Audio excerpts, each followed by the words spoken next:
ఏదైనా ఇంత పోటీ ప్రపంచంలో మనం ఎలా ముందుకెళ్ళాలి అనేది బాగా తెలుసుకోవాలి. ఆ ప్లాన్, స్ట్రాటజీ బావుండాలి.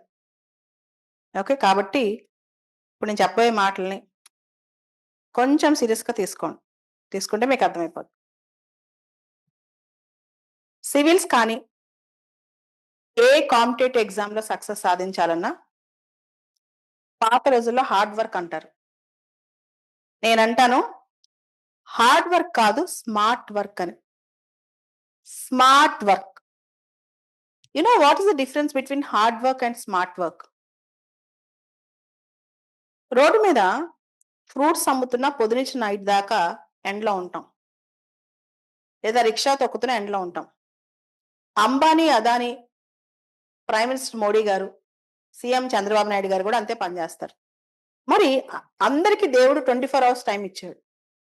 మరి ఆ టైంలో ఎవరు సక్సెస్ సాధించారు? ఎవరు తక్కువ సక్సెస్ సాధించారు? అందరికి అదే టైం కదా! గాడ్ అందరికి 24 అవర్సే ఇచ్చాడు. ఒకళ్ళకి 30, 40 అవర్స్ ఇవ్వలా. ఇంక్లూడింగ్ బాలలత మేడం కూడా 24 అవర్సే ఇచ్చాడు.